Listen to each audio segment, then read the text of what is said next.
I'm laying in an extra large single bed in my Costa Rican dorm room, making out for the first time.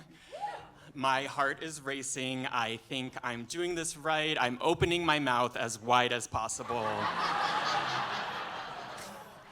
Every so often, I come up for air and glance at my bedside clock. Another hour's passed, then another. This is awesome, I think to myself. Not only is this my first time making out, it's my first time kissing a guy. Shlomo has the curliest brown hair, freckles, and he's built like a hobbit. We had met for the first time when we arrived at our international high school in Costa Rica. I was one of 2 Americans in my grade, and Shlomo's from Israel. Before coming to this school, I considered myself pretty independent. My high school in Nebraska wasn't that challenging. I thought that getting the opportunity to be away from my family and my life back home would give me this new sense of freedom. And it did. When I first got to Costa Rica, I experimented and changed myself a lot. I cut up my clothes. I dyed my hair black. I started drinking Smirnoff Ice. I thought I was at the top of my game. But then there was Shlomo. He and I were in the same math class, and we would do our homework together in our dorm. By the end of the first year, I felt this super strong connection to him, unlike anything I'd felt before. And that led to our hours-long makeout session in my room, only a few weeks before we were supposed to go home for summer. I had accepted my scholarship to go to this school thinking that it would pad my resume and that I'd get into a really good college, but now I was hopelessly in love. And I didn't want to spend an entire summer apart from Shlomo, so I convinced my mom to lend me the money to buy a flight to Israel to go see my good friend. She agreed, saying that it would be educational. So I arrived in Israel. Shlomo met me at the airport. We secretly kissed while his mom pulled around the car after paying for parking. This was incredible, I thought. We had transitioned from being just study buddies to me, a non-Jewish guy from Nebraska, flying across an ocean to be with my secret boyfriend. The 10 days I spent in Israel were amazing. We went to Tel Aviv, to Jerusalem, to the Sea of Galilee.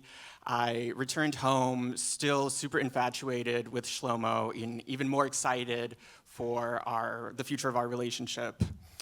We got back to our school in Costa Rica, and I could instantly tell that something was off.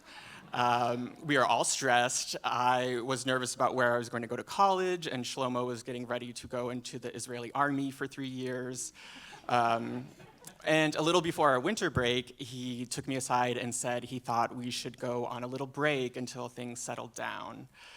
And I was a bit taken aback, but I eventually convinced myself that this was because he wanted to just be able to devote all his attention to me, and he wasn't in that space right now. We went on this group trip over winter break. I felt like we had the chance to reconnect.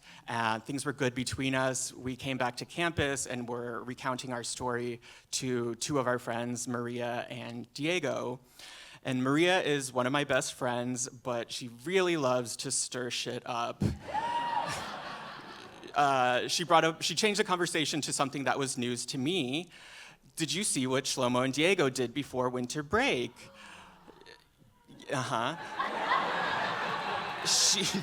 Her tone was somewhat concerned, but also very amused. I saw them kissing, and then they went into the bathroom, so maybe they did more than that. So unknowingly, Maria had shattered my perfect relationship that still was technically on a break, and all the blood drained from my face because, like with love, I had never experienced heartbreak before. Shlomo and Diego sat there hanging their heads in shame, and I left the room with tunnel vision, trying to make it back to my dorm before the tears came. Love had been this incredible thing, and because of that, I created what I thought was a beautiful bond with Shlomo. But once that bond was broken, I had a hard time finding myself or recognizing myself. So for the rest of that year, I cried probably every day in my dorm room. And when I wasn't crying, I was writing letters. Dear Shlomo,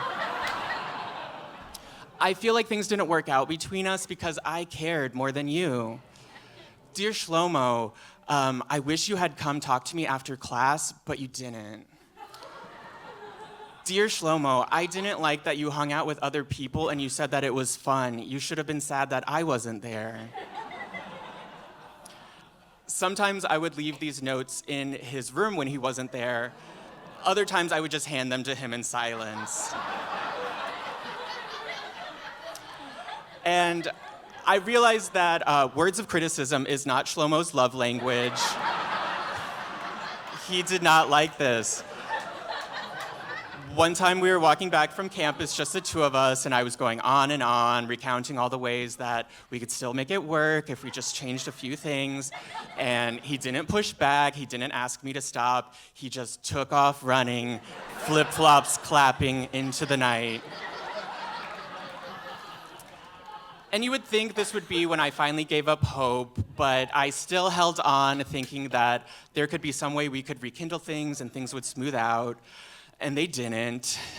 We graduated from our school in Costa Rica. I came back to the US to go to college, and he went to Israel to go into the army. But he did make a little pit stop in Colombia to visit Diego. Yes, and I kind of came to my senses. I realized that love had shaken me up a lot, and I couldn't wallow in my, breakup forever. But I would call it a fantasy. I fantasized that somehow we would reconnect and get back together, me and Shlomo. So I did take 2 years of Hebrew in college. And I was really good. And my university gave me a scholarship to go back to Israel. So I found myself face to face with Shlomo at the end of my time, the summer I had spent there, and I was super nervous because this was my make or break moment, and I hurriedly spit out everything I wanted to say. I didn't write a letter this time. I apologized for dumping all my emotions onto him in high school, and I thanked him for all the good memories and for being the one to experience falling in love with me for the first time. At the end of it, we said goodbye and hugged, and I squeezed him super tight, hoping that my grip would convey the depth of my emotions. But I had to accept that Shlomo wasn't my boyfriend anymore. He wasn't in love with me. Learning Hebrew didn't win him back. But I think meeting him and saying all this face-to-face gave me a lot of closure, and it showed both to Shlomo and myself that I'm still the mostly independent, sometimes rational American from all those years ago.